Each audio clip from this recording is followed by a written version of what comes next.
Arrête ce que tu fais, parce que ce que tu t'apprêtes à entendre n'est pas pour tout le monde, c'est pour toi.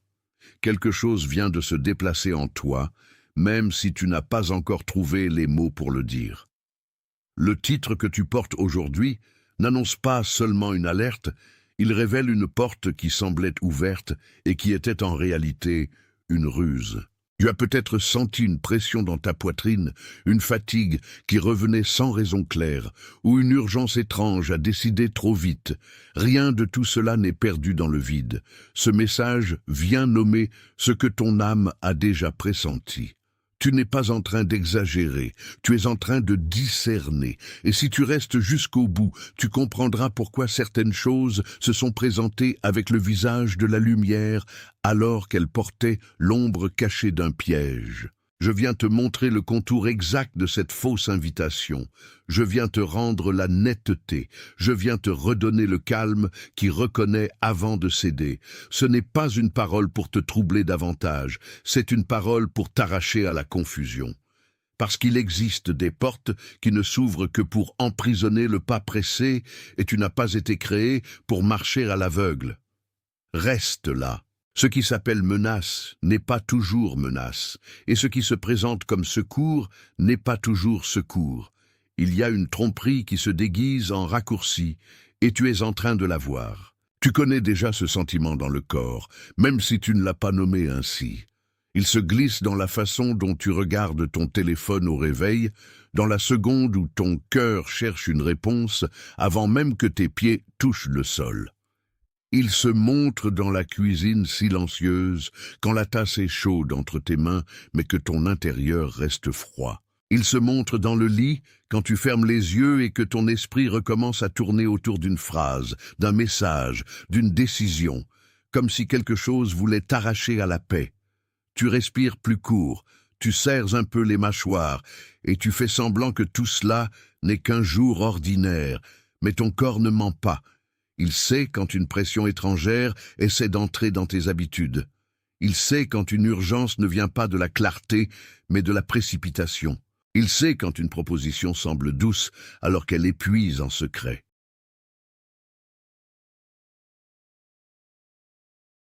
Attention, vous devez comprendre ce qui se passe. Maintenant, certaines personnes se sont éloignées. Certaines portes se sont fermées. Et des situations qui semblaient sûres ont commencé à changer sans explication. Ce n'est peut-être pas une coïncidence. Le protocole secret des élus a été créé pour ceux qui sentent que Dieu réorganise leur vie, mais qui ne comprennent pas encore la raison de tant de pertes, de silence et d'interruptions. À travers cette étape, vous apprendrez à reconnaître ce qui doit être laissé derrière vous, ce qui est en train d'être protégé, et quels signes peuvent apparaître avant un grand changement. Ne forcez pas des portes qui ont peut-être été fermées pour vous protéger. N'insistez pas auprès de personnes ou sur des chemins qui ont déjà accompli leur rôle dans votre parcours. Il arrive un moment où insister cesse d'être de la foi et devient de la résistance. Découvrez maintenant le protocole secret des élus. Je l'ai laissé pour vous tout en haut des commentaires de cette vidéo. Peut-être que tu as dit intérieurement « Pourquoi cela m'arrive-t-il encore ?» Et cette phrase n'était pas une plainte vide, c'était une alarme. Tu n'es pas trop sensible. Tu es éveillé à une texture que d'autres ignorent. Et quand un piège approche, il cherche toujours d'abord la fatigue. Il essaie de fatiguer ton discernement avant de toucher tes choix. C'est pour cela que tu te sens si souvent partagé entre l'évidence et l'hésitation. Ce n'est pas toi qui deviens faible, c'est la pression qui essaie de te faire croire qu'elle est normale. Ce que tu traverses n'est pas un accident sans sens, et ce n'est pas non plus une peur qui invente tout. Il y a une intelligence spirituelle dans ce que tu ressens, une alerte qui ressemble à une protection en train de se lever. Quand un piège approche, il n'annonce pas toujours son visage. Il peut venir sous forme d'une offre brillante, d'une parole flatteuse, d'une proximité qui semble apaisée, mais qui te désorganise ensuite. Tu as peut-être cru que le problème était seulement extérieur, alors qu'en réalité, il touchait aussi ton rythme intérieur. Voici la promesse que je te fais rester entendre. Tu vas reconnaître le signal qui t'avertit. Tu vas voir le schéma qui se répète. Tu vas comprendre pourquoi certaines portes ne demandaient pas ton courage, mais ta prudence. Et tu vas entendre quelle pratique simple te rend à la paix. Rien de cela n'est abstrait. Cela touche tes gestes, tes horaires, tes silences, et même la façon dont tu réponds à ce que l'on attend de toi. Le piège se nourrit de l'empressement, mais la vérité marche avec une cadence plus tranquille. Elle n'a pas besoin de te forcer, elle se laisse reconnaître. Et quand elle se laisse reconnaître, elle te rend plus stable que l'émotion du moment. Ce que tu considérais comme retard était peut-être une barrière tendre. Ce que tu appelais confusion était peut-être une main qui ralentissait ton pas avant le bord. Regarde une scène simple, presque banale, et tu verras comment l'avertissement travaille. Tu es peut-être assis dans une pièce où la lumière tombe sur le bord d'une table, et sur cette table, il y a un papier, une notification, un rendez-vous, un nom qui insiste. Rien n'a l'air dramatique. Pourtant, ton intérieur se contracte quand tu approches de cette décision, comme si quelque chose de visible ne correspondait pas à ce qui est vivant en toi. Tu lis, tu relis, tu essaies de donner un sens raisonnable à ce qui t'attire, et plus tu cherches à tout expliquer, plus la paix s'éloigne d'un pas. Il existe des moments où le clair et le juste ne frappent pas avec violence, mais avec une simplicité qui repose. Ici, au contraire, tout demande de courir. Tout demande de répondre maintenant. Tout demande de te taire pour ne pas déranger ce qui t'impose son rythme. Ce genre de scène est ordinaire, et c'est justement pour cela qu'elle est dangereuse. Le piège spirituel aime les objets ordinaires, les lieux ordinaires, les conversations ordinaires. Il ne se déclare pas toujours avec des cris. Il préfère le ton logique, le ton pressant, le ton qui dit que si tu n'agis pas aujourd'hui, tu manqueras quelque chose d'irréversible. Mais ce n'est pas parce qu'une chose est urgente qu'elle est vraie. Et ce n'est pas parce qu'elle semble pratique qu'elle est bonne pour toi. Tu as déjà connu cette sensation d'un oui qui t'alourdissait après coup. Tu as déjà senti qu'une réponse donnée trop vite laissait une trace froide dans la poitrine. Ce souvenir n'est pas là pour te culpabiliser. Il est là pour t'apprendre à reconnaître. Tu n'es pas faible parce que tu perçois plus profondément. Tu es en train d'être formé à ne pas céder à la première apparence. Certains appellent cela hésitation. Mais toi, tu sens qu'il y a plus que de l'hésitation. Il y a une sensibilité qui s'aiguise. Il y a une responsabilité qui grandit. Il y a une manière de voir qui ne supporte plus les raccourcis mensongers. Cela peut te faire sentir à part, parfois même fatigué d'être celui qui remarque trop tôt. Mais ce que tu remarques trop tôt te protège d'un coup plus lourd plus tard. Tu as peut-être pensé que les autres avancent plus vite parce qu'ils ont plus de chance. En réalité, beaucoup avancent plus vite parce qu'ils ne sentent pas encore le bord du précipice. Toi, tu le sens, et ce sentiment n'est pas là pour t'effrayer, il est là pour te garder vivant. Il y a dans ta vie une sensibilité qui n'est pas un luxe, c'est une sentinelle. Quand tu entres dans une pièce et que ton esprit s'alourdit, quand une conversation semble polie mais te vide, quand un accord paraît propre mais ne laisse aucune paix derrière lui, ce n'est pas ton imagination qui invente des monstres. C'est ton esprit qui lit la température de ce qui t'entoure. Tu n'as pas besoin de te justifier d'être lent à faire confiance. Tu as besoin de respecter ce que la paix ou le trouble te disent. Et c'est précisément là que beaucoup se perdent. Ils confondent vitesse et bénédiction. Ils confondent agitation et appel. Ils confondent pression et direction. Toi, tu apprends autre chose. Tu apprends que la vraie clarté ne te presse pas à te trahir. Il y a aussi une première opposition qui s'est installée autour de toi, et elle ressemble à des habitudes qui prennent trop de place. La distraction arrive tôt, avec des petites sollicitations qui morcellent ton attention et te laissent ensuite vide. La comparaison arrive en silence, et elle te fait croire que tu es en retard, alors que tu es seulement en train d'être préparé différemment. La peur arrive avec un visage raisonnable. Elle parle de sécurité, de prudence, de réalisme. Mais en dessous, elle t'apprend surtout à ne plus écouter ce qui est vivant. Tu as peut-être senti cela dans une journée où tout semblait banal, sauf cette fatigue étrange qui s'installait après chaque message, chaque appel, chaque regard trop insistant.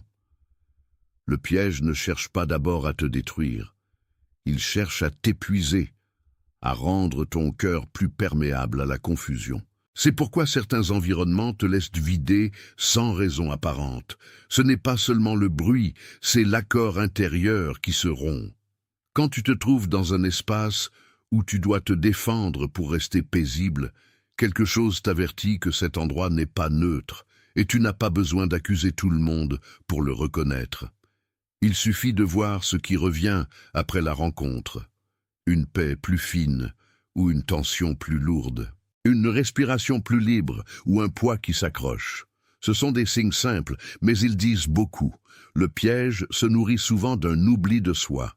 Il t'entraîne à dire oui à ce qui te retire lentement ta stabilité. Et plus tu t'habitues à ce retrait, plus il devient difficile de distinguer la voix calme de la voix pressante. C'est pour cela que ton attention doit redevenir un sanctuaire. Ce qui est en jeu n'est pas seulement une décision, c'est une fidélité à ce que tu as déjà reçu. Quand une alerte revient plusieurs fois, elle ne revient pas pour te torturer, elle revient pour te faire sortir d'une négociation inutile. Tu n'as pas été appelé à discuter sans fin avec ce qui t'affaiblit, tu as été appelé à reconnaître ce qui ne nourrit pas ta paix. Peut-être qu'une phrase a tourné en toi ces derniers jours, « Je ne peux plus faire semblant que cela me convient ». Cette phrase est importante, parce qu'elle marque le début d'une vérité que ton corps connaissait déjà. Tu peux continuer à sourire, à répondre, à faire comme si rien n'était, mais l'intérieur de toi sait quand l'accord n'est plus juste. Ce que tu ignores aujourd'hui reviendra sous une autre forme demain, souvent plus coûteuse. Ce que tu reconnais aujourd'hui te rendra plus libre demain. Il y a des pièges qui ne se brisent pas avec de la force, mais avec de la clarté. Et ta clarté est en train de se réveiller. Le vieux récit disait que tu devais tout accepter pour rester en paix. Le nouveau révèle que la paix commence quand tu refuses le faux. C'est pourquoi le silence que tu portes n'est pas vide. Il est en train d'apprendre à dire non sans bruit. Il est en train de trier ce qui pousse et ce qui vole simplement ton énergie. Ce passage est sérieux. Il n'est pas dramatique, mais il est décisif. Parce qu'un cœur qui discerne devient difficile à piéger. Je vais maintenant te conduire plus loin, dans une image unique, parce qu'elle explique ce qui se passe mieux que beaucoup de mots. Imagine une serrure ancienne, posée sur une porte que l'on a longtemps cru fermée pour rien. La clé a l'air simple, presque ordinaire. Mais la vraie question n'est pas la forme de la clé, c'est le moment où elle tourne sans forcer. Tu as vécu quelque chose de semblable dans ton chemin intérieur. Une porte en toi n'attendait pas la violence, elle attendait la bonne entrée. Et certains pièges ressemblent à de fausses clés. Ils ont la bonne taille pour l'illusion, pas pour la vérité. Ils promettent d'ouvrir plus vite que la patience. Ils promettent une sortie, mais ils n'ouvrent que vers un autre enfermement. Cette image de la serrure te parle parce que tu as senti des choses s'ajuster ou résister sans explication apparente. Quand une clé est fausse, elle peut sembler tourner un peu avant de bloquer. Quand une direction est fausse, elle peut sembler commencer avec paix avant de retirer la paix. Le piège agit ainsi. Il t'invite à croire que l'ajustement initial suffit. Mais ce qui est juste s'aligne jusqu'au bout, et ce qui trompe finit par grincer. Tu n'es pas en train de devenir obsédé par les signes. Tu es en train d'apprendre le langage des ouvertures véritables. Et plus tu observes ce langage, moins tu confonds le bruit d'une porte secouée avec l'appel d'une porte réellement prête. Ce passage dans la serrure intérieure est déjà une guérison de ton regard. La serrure n'apparaît pas seulement quand tout est calme. Elle se révèle aussi quand tu touches des zones en toi que tu as longtemps gardées fermées par habitude. Tu approches d'une relation, d'un projet, d'une proposition, et quelque chose au fond de toi reste immobile. Tu essaies d'y mettre du raisonnement, mais le corps ne suit pas. Les épaules restent lourdes, le ventre reste serré, la poitrine ne s'ouvre pas. C'est là que beaucoup forcent, parce qu'ils ont appris à croire que la résistance intérieure devait être vaincue. Mais ici, la résistance est peut-être une forme de sagesse. Elle dit « attends ». Elle dit « n'appelle pas ouverture ce qui ne t'a pas encore donné la paix ». Tu te tiens alors devant la porte comme devant un choix qui te regarde en retour. Le piège voudrait te faire croire que tu dois prouver ta maturité en avançant malgré tout. La sagesse te montre qu'une avance imposée n'est pas toujours une avance. Parfois, c'est seulement une poussée. Et ce qui pousse sans permission laisse des traces. Peut-être as-tu déjà senti cette contradiction dans le silence de ta chambre quand tu as posé ton téléphone et que la première pensée a été de le reprendre, non par besoin réel, mais par incapacité à rester avec ce que tu sais déjà. C'est ainsi que la fausse clé entretient son pouvoir. Elle te rend impatient de ce qui devrait être vérifié. Mais la porte juste ne demande pas ton urgence, elle demande ton consentement clair. Il existe une patience qui n'est pas passivité, c'est un discernement qui ne se laisse pas presser. C'est cette patience qui te rendra plus fort que le piège. Ce qui attaque la serrure, ce n'est pas seulement l'extérieur, c'est aussi l'habitude de croire que ta valeur dépend de la vitesse. Tant que tu penses devoir répondre immédiatement, tu restes vulnérable à la fausse clé. Tant que tu confonds délai et abandon, tu ouvres la porte au mensonge qui te dit que tu vas manquer ta chance. Mais une vraie chance ne te demande pas de perdre ton centre pour la saisir. Une vraie porte n'humilie pas ton esprit pour entrer. Elle t'appelle avec une paix qui ne se casse pas sous la pression. Regarde comme cela agit dans les choses les plus simples. Une réponse qui t'arrache de ton calme laisse derrière elle une tension durable, alors qu'une direction juste peut demander de l'attente sans te dépouiller. Tu vois maintenant pourquoi certains délais étaient en réalité des gardiens. Ils empêchaient ta main d'aller trop tôt vers ce qui n'était pas encore prêt pour toi. Il y a une mémoire de protection dans les fermetures temporaires.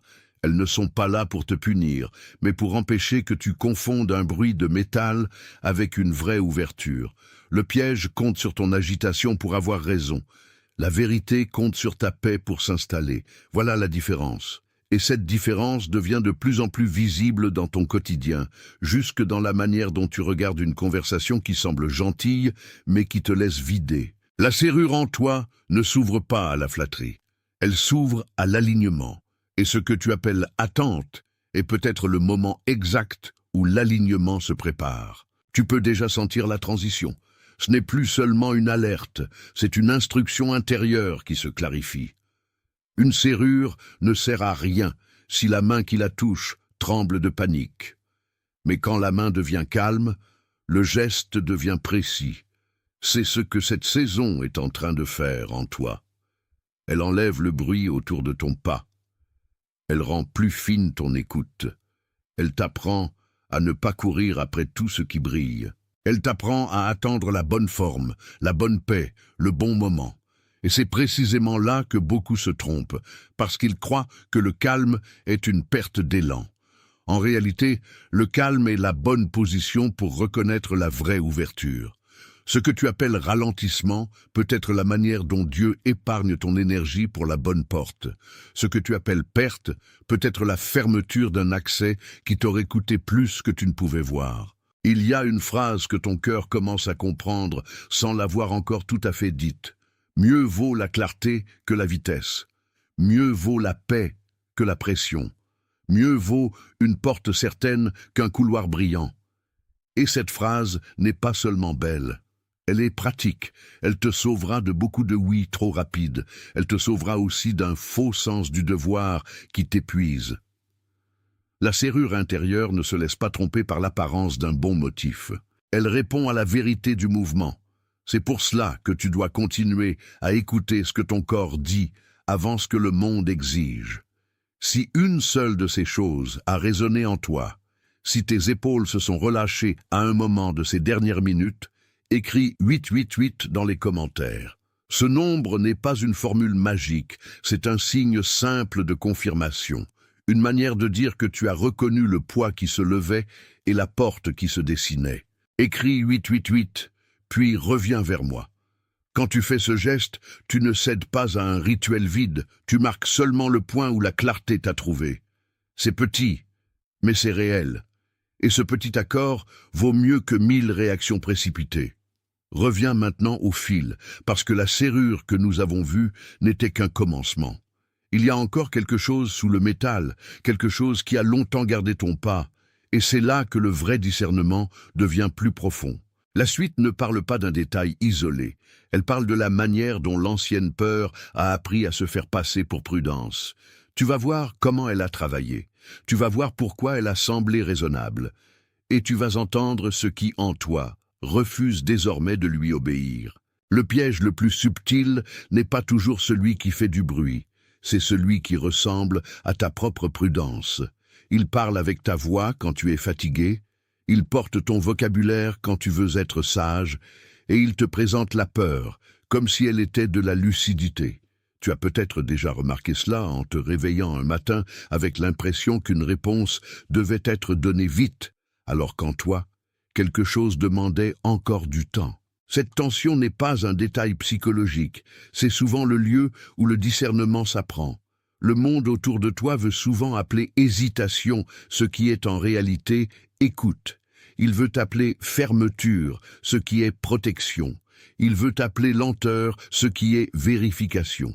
Et toi, tu as porté cette confusion assez longtemps pour savoir qu'elle ne nourrit pas la paix. Le mensonge le plus efficace n'a pas besoin d'être énorme. Il lui suffit de paraître raisonnable. C'est ainsi qu'il entre dans les maisons, dans les amitiés, dans les routines, dans les engagements. Il ne dit pas toujours « détruis-toi ». Il dit plus calmement « presse-toi ». Il ne dit pas « éloigne-toi de ta paix ». Il dit « tu peux gérer ». Il ne dit pas « perds ton centre ». Il dit « ce n'est pas si grave ». Et c'est ainsi qu'il déplace la frontière sans que tu t'en rendes compte. Tu n'as pas besoin de le dramatiser pour le voir, tu as besoin de le nommer. Parce que ce qui n'est pas nommé gouverne encore en secret. Quand la confusion prend la forme de prudence, elle devient très persuasive. Elle t'apprend à remettre à demain ce qui devrait être examiné aujourd'hui. Elle te fait croire qu'il est plus sûr de ne rien trancher. Elle te glisse que si tu attends assez longtemps, l'inconfort disparaîtra de lui-même. Mais un inconfort spirituel ne disparaît pas par l'oubli. Il s'éclaircit par la vérité. Peut-être que tu as essayé d'étouffer un doute en l'occupant avec des tâches, des messages, des services, des explications. Cela ressemble à la paix, mais cela n'est que du bruit bien organisé. Ton corps le sait. Il sait quand tu fais de l'agitation pour ne pas écouter. Il sait quand tu remplis la journée pour éviter la décision. Il sait quand tu appelles maturité ce qui est simplement une fuite élégante. Voilà pourquoi certaines nuits deviennent longues, même quand tout est fini autour de toi. Le corps reste debout intérieurement. La pensée tourne. Le cœur attend une réponse qu'il n'a pas encore reçue. Ce n'est pas une condamnation, c'est un appel à reprendre la source. Tu n'as pas été créé pour vivre sous l'injonction permanente de l'urgence. Tu as été créé pour entendre ce qui est juste même, lorsque ce n'est pas pressé. Et c'est là que le piège perd son pouvoir principal, parce qu'il ne sait plus comment te forcer si tu refuses de courir. Il ne supporte pas le pas calme. Il ne supporte pas la clarté lente. Il ne supporte pas la paix qui examine avant d'ouvrir. Il y a un autre signe que tu as peut-être déjà vécu. Un sentiment de lourdeur après certaines conversations, comme si quelque chose en toi restait suspendu. Tu pars d'une pièce avec un sourire correct, mais au fond de toi il y a une baisse d'énergie, une sorte de brouillard qui n'était pas là avant. Ce brouillard ne prouve pas que tout le monde te veut du mal. Il montre simplement que tous les espaces ne te conviennent pas de la même manière. Le discernement n'est pas une accusation, c'est une lecture. Et cette lecture te demande de regarder avec honnêteté ce qui te fortifie et ce qui te disperse. Le piège aime les environnements où tu t'oublies. Il aime les conversations où tu te remets à douter de ce que tu savais déjà. Il aime les liens qui te laissent toujours en train de réparer ton centre après coup. Mais tu commences à voir plus loin. Tu commences à comprendre que tout ce qui semble accueillant n'est pas forcément nourrissant. Tout ce qui semble familier n'est pas forcément juste. Tout ce qui semble intense n'est pas forcément appelé. Cette lucidité n'est pas dure, elle est saine. Elle ne t'isole pas pour te punir, elle te remet à ta place intérieure pour que tu n'aies plus à mendier ta paix dans des lieux qui ne savent pas la garder. Quand le corps se sent vidé, il t'invite à relire. Quand l'âme se sent floue, elle t'invite à ralentir. Quand la confusion insiste, elle t'invite à ne pas lui donner la chaise du commandement. C'est une discipline douce, mais c'est une vraie libération. Ce que tu es en train d'apprendre ne consiste pas seulement à éviter un danger. Cela consiste à réformer ta manière de répondre au monde. Avant, tu pouvais confondre la gentillesse avec l'alignement, la rapidité avec la direction et le soulagement immédiat avec la paix. Maintenant, quelque chose en toi refuse ces raccourcis. Ce refus n'est pas de l'orgueil, c'est de la maturité. Il existe une maturité qui ne parle pas beaucoup, mais qui ressent profondément la différence entre ce qui attire et ce qui nourrit. C'est elle qui se lève quand tu t'apprêtes à répondre trop vite. C'est elle qui te fait relire un message avant d'envoyer ton accord. C'est elle qui te fait lever la tête au milieu d'une journée chargée pour te demander intérieurement si tu es encore en paix. Cette question est importante. Elle vaut mieux que la pression d'un monde qui mesure tout à l'aune de la vitesse. Tu n'es pas en train de devenir difficile pour rien. Tu es en train de devenir précis. Et la précision spirituelle coûte parfois la popularité, mais elle garde la liberté. C'est là que le piège perd ses appuis, parce qu'il ne peut plus te faire avancer par simple réflexe. Tu commences à te souvenir de ce que tu perds quand tu oublies ta paix. Tu commences à honorer ce que tu gagnes quand tu la protèges. L'ancienne habitude disait « avance d'abord, comprends ensuite ». La nouvelle sagesse dit « comprends d'abord, avance ensuite ». Ce n'est pas la même route. À ce stade, la question n'est plus seulement ce qui t'a tenté, mais ce que tu fais maintenant avec ce que tu sais. Une lumière reçue sans réponse peut encore devenir un oubli. Une alerte reconnue sans ajustement peut retourner au bruit. C'est pour cela que la vérité demande toujours un mouvement concret. Pas une performance, pas une scène, un mouvement simple et réel. Tu peux commencer par un geste intérieur très sobre. Laisser la pression retomber avant de répondre. Tu peux prendre un moment de silence avant de rendre une décision. Tu peux regarder à nouveau ce qui t'a semblé brillant et vérifier si cela te laisse encore paisible quand le bruit s'arrête. Ces gestes ont l'air petits, mais ils changent le centre de gravité. Ils retirent au piège sa nourriture principale, qui est ta précipitation. Ils réinstallent en toi une distance juste entre l'impulsion et l'accord. Et cette distance est souvent l'endroit où la grâce parle. Tu n'as pas besoin de crier pour être obéi. Tu as seulement besoin d'entendre assez clairement pour ne plus te trahir. Ce passage t'amène à un seuil plus ancien, plus profond, où la même alerte prend la forme d'une image continue. Cette image a gardé ton histoire plus longtemps que tu ne le pensais.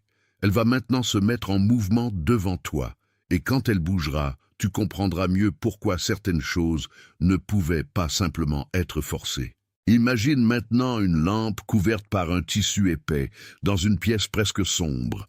La lampe est là, la chaleur est là, la possibilité de lumière est là, mais quelque chose la voile encore. Tu as vécu des saisons semblables, où la lumière n'était pas absente, mais retenue. Il y avait en toi une clarté réelle. Pourtant, elle semblait comme assourdie par une couche d'attente, de peur ou de surcharge. Cette image n'est pas décorative, elle décrit une réalité intérieure. Tu savais qu'il y avait quelque chose de vivant sous le voile, mais tu ne pouvais pas le forcer à se montrer. Le piège, lui, aurait voulu te convaincre que tout était éteint. Il t'aurait dit que le silence prouvait l'absence. Il t'aurait dit que si la lumière... Attention, vous devez comprendre ce qui se passe, maintenant. Certaines personnes se sont éloignées. Certaines portes se sont fermées. Et des situations qui semblaient sûres ont commencé à changer sans explication. Ce n'est peut-être pas une coïncidence. Le protocole secret des élus a été créé pour ceux qui sentent que Dieu réorganise leur vie, mais qui ne comprennent pas encore la raison de tant de pertes, de silence et d'interruptions. À travers cette étape, vous apprendrez à reconnaître ce qui doit être laissé derrière vous, ce qui est en train d'être protégé, et quels signes peuvent apparaître avant un grand changement. Ne forcez pas des portes qui ont peut-être été fermées pour vous protéger. N'insistez pas auprès de personnes ou sur des chemins qui ont déjà accompli leur rôle dans votre parcours. Il arrive un moment où insister cesse d'être de la foi et devient de la résistance. Découvrez maintenant le protocole secret des élus. Je l'ai laissé pour vous tout en haut des commentaires de cette vidéo.